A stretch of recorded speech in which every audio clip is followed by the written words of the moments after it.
Wherever you go, whatever you do, throw a little at it. Omax, Vest and Briefs. முன்னாள் அமைச்சர் பண்ருட்டி ராமச்சந்திரன் தனது புதிய கட்சி குறித்த அறிவிப்பை வெளியிடுகிறார். அந்த காட்சிகளை தற்போது பார்க்கலாம். நாங்கள் துவக்க இருக்கிற அரசியல் இயக்கத்தை பற்றி குறிப்பிடுவதற்கு முன்னால் இவ்வளவு நிகழ்ச்சிகளையும் அன்போடும் ஆர்வத்தோடும் ஏற்பாடு செய்த பொதுச் செயலாளர் ரஞ்சித்குமார் அவர்களை பற்றி குறிப்பிட விரும்புகிறேன். நானோ குடத்தில் இட்ட விளக்காக வீட்டில் இருந்தேன். நான் அவ்வாறு இருக்கக்கூடாது. என்னுடைய அறிவோ அனுபவமோ ஏதேனும் நான் பெற்றிருந்தேனே ஆனால் அது நாட்டிற்கும் பயன்பட வேண்டும் என்கின்ற நல்ல எண்ணத்தோடு என்னை அணுகி என்று சொல்ல மாட்டேன், நச்சரித்து நாட்டுக்கு நான் பயன்பட வேண்டும் என்கிற நல்லெண்ணத்தோடு ஓர் இயக்கத்தை துவக்க ஏற்பாடு செய்தார். குடத்தில் இட்ட விளக்கு குன்றில் இடப்பட்ட ஏற்றிய விளக்காக மாறியிருக்கிறது என்றால் அதற்கு அவருடைய ஓயாத உழைப்பும் உற்சாகமும் கிட்டத்தட்ட ஓராண்டுக்கு மேலாக ஆற்றிய அரும்படியும் முயற்சியும் காரணமாகும். அவருக்கு நான் என் நன்றியை செலுத்த விரும்புகிறேன். அரசியல் இயக்கத்தையே துவக்க வேண்டும் என்கின்ற அவசியம் பற்றி நான் சில பல நல்ல கருத்துக்களை ஏற்கனவே எழுத்து மூலமாக வடித்து வைத்திருக்கிறேன். அவற்றை உங்களுக்கு நகலெடுத்து நான் தர இருக்கின்றேன். ஆனால் முக்கிய சில கூறுகளை மட்டும் எடுத்து சொல்லலாம் என்று விரும்புகிறேன். இன்றைய அரசியல் உலகத்தில் ஒரு புறத்தில் அடையாள அரசியலும் மறுபுறத்தில் கொள்கை அரசியலுமாக உலகத்தையே சுற்றி கொண்டிருக்கிறது. சூறாவளி போல் அடித்து கொண்டிருக்கிறது. இந்த சூழ்நிலையில் நாம் என்ன செய்ய வேண்டும் என்று கருதுகிற பொழுது நாம் ஒரு புதிய சமுதாயத்தை, எல்லோருக்கும் வாய்ப்பளிக்கக்கூடிய ஒரு சமுதாயத்தை, பிறப்பின் காரணமாக எந்த காரணத்தை கொண்டும் புறக்கணிக்க கூடாது என்கின்ற நோக்கத்தோடு திறமை பெற்றிருக்கிற அனைவருக்கும் வாய்ப்பு கிடைக்க வேண்டும் என்கின்ற எண்ணத்தோடு ஒரு புதிய சமுதாயத்தை உருவாக்குவது இந்த அரசியல் இயக்கத்தின் குறிக்கோளாகும். ஆங்கிலத்திலே சொல்லப்போனால் just society ensuring equal opportunities for all. திறமை இருந்தும் வாய்ப்பு இல்லாமல் போய்விடக்கூடாது. நான் பிராமணராக பிறந்ததனால் இந்த பேராசிரியர் வேலை கிடைக்கவில்லை. நான் முஸ்லீமாக பிறந்ததனால் எனக்கு இந்த சூப்பரண்ட் வேலை கிடைக்கவில்லை. பட்டியலினத்திலே பிறந்ததனால் எனக்கு சப் இன்ஸ்பெக்டர் வேலை கிடைக்கவில்லை.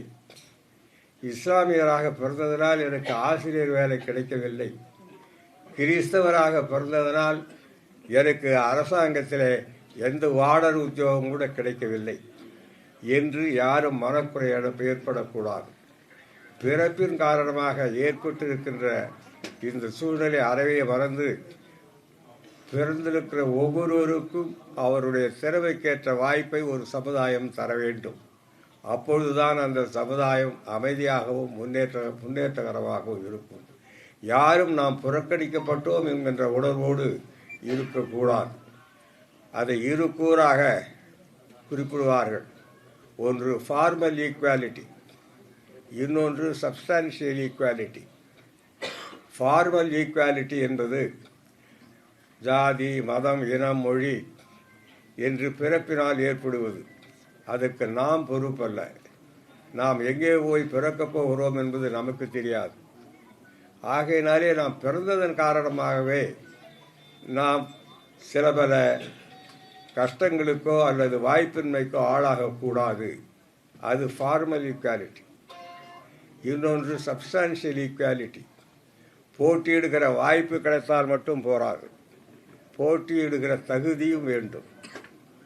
இப்பொழுது ஆர்டிஓவாகவோ அல்லது டிப்டி கலெக்டராகவோ 100 இடம் இருக்கிறது என்று வைத்துக்கொண்டால் அந்த 100 இடத்துல பட்டியல் இனத்தவரும் போட்டியிடுகின்ற அளவுக்கு அவருடைய தகுதியை நாம் வளர்க்க வேண்டும். கல்வியிலே தரம் குறைந்திருந்தால் அதை கேப்பபிலிட்டிஸ் என்று சொல்வார்கள். அவர்களுடைய ஆற்றல்களை அரசு உதவிகளின் மூலம் சிறு பிள்ளைகளிலிருந்தே வளர்ப்பதன் மூலம்தான் அவர்களாலே போட்டியிலே கலந்து கொள்ள முடியும்.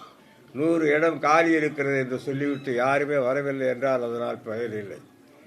அத்தகைய சமுதாயம்தான் அமைதியையும் பீஸ், ப்ராக்ரஸ் அண்ட் ப்ராஸ்பெரிட்டி என்பார்கள். அதை நோக்கி செல்ல வேண்டிய ஒரு கட்டாயத்திலே நாம் இருக்கிறோம். அதற்கு நியூ சொசைட்டி என்று சொல்ல இதற்கு அடையாள அரசியல் சரியாக வராது. என் அனுபவத்தை சொல்வேன் என்றால், சம வாய்ப்பு கேட்ட காரணத்தினாலேயே இலங்கையிலே தமிழ் மக்கள் இனப்படுகொலைக்கு ஆளானார். அவர் என்ன குற்றம் செய்தார்கள்?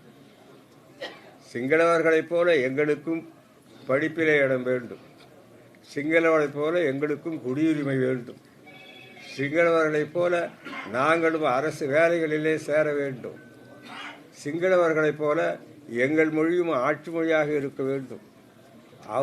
எவ்வாறு அவர்கள் புத்த மதத்தை பேணுகிறார்களோ அதே வாய்ப்பு இந்து மதத்தை சேர்ந்த எங்களுக்கும் இருக்க வேண்டும்.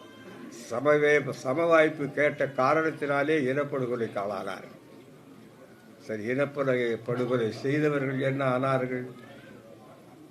அவர்களும் அழிந்து போனார்கள். இலங்கை என்ன ஆயிற்று? திவால் ஆயிற்று. ஆகவே சமவாய்ப்பு சமுதாயம் என்பது எவ்வளவு முக்கியம் என்பதை நாம் அண்மையிலே நாம் இதற்கு நூல்களை தேடி போக வேண்டியதில்லை, பல்கலைக்கழகங்களை தேடி போக வேண்டியதில்லை. பக்கத்தில் இலங்கையில் 70 ஆண்டுகளாக அவர்கள் பட்ட அனுபவமே நமக்கு போகும். ஆகவே பிறந்த அனைவரும் நல்ல வாய்ப்பை பெற்று வசதியை பெற்று அவர்கள் அந்த பெற்ற திறமைகளை பயன்படுத்துவதற்குரிய ஒரு நல்ல அரசியல் வேண்டும். ஒரே நாடு, ஒரே மதம், ஒரே மொழி, ஒரே இனம் என்ற சிங்களர்கள் 70 ஆண்டுகளுக்கு பிறகு என்ன அல்லற்பட்டார்கள் என்பதை நாம் அறிவோம். இந்த காரணத்தினாலே இந்தியாவிலேயும் அந்த நோய் பீடித்துள்ளதோ என்கிற நிலைமை ஏற்பட்டிருக்கிறது. இந்திய அரசியல் மிகவும் முக்கியமான அரசியல். இந்திய அரசியலிலும் அதே போக்கு காணப்படுகிறது. ஒரே நாடு, ஒரே மதம், ஒரே மொழி, ஒரே இனம் என்கின்ற போக்கு நம்மை வாழ வைக்காது.